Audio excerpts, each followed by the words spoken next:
Hello बच्चों बच्चों आपका हमारे यूट्यूब चैनल दीपक सर क्लासेस में स्वागत है। बच्चों आज की क्लास में हम क्वेश्चन नंबर 4 करेंगे। ठीक है, क्वेश्चन नंबर 4 को एक बार रीड करो। दो क्या कह रहा है, एपी की कौन सी टर्म 78 होगी। अब हमें तो नहीं पता कौन सी टर्म, मतलब सॉल्व करना पड़ेगा, ऐसी बात नहीं है। ठीक है, हमसे कह रहा है कौन सी टर्म 78 होगी।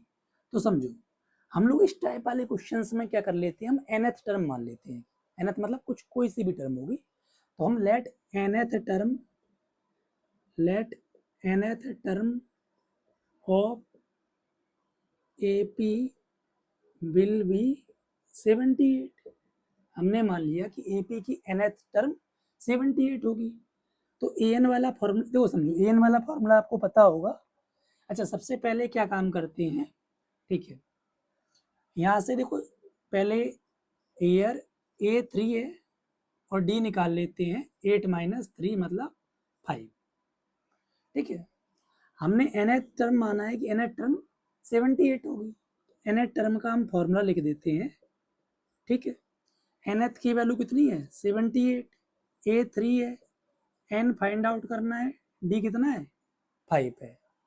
ठीक है, 78 3 5 का दोनों से मल्टीप्लाई होगा, 5 का n से 5n, 5 का -1 से 5।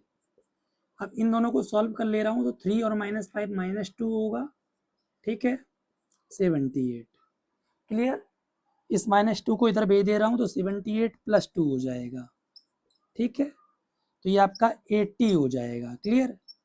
अब सुनो, 8 ये 5 मल्टीप्लाई में इधर किस में आ जाएगा, डिवाइड में। ठीक है, तो इधर आ जाओ। ठीक है, तो ये 5 से कट जाएगा, 5 बन जा 5, 3 बचा, तो 5 6 जा 30। तो n = 16 हो गया। ध्यान सुनना, n = 16 हो गया। इसका मतलब इसकी इस AP की 16th टर्म 78 होगी। अगर आप चाहो तो A और D पता है, ये 16 निकाल के भी देख लोगे तो वो 78 ही आएगी, आप चेक करना चाहो तो hence 60th term of AP will be 78। Clear, समझ में आ रहा है, देख लो समझ लो, फिर हम आगे करते हैं। ठीक है,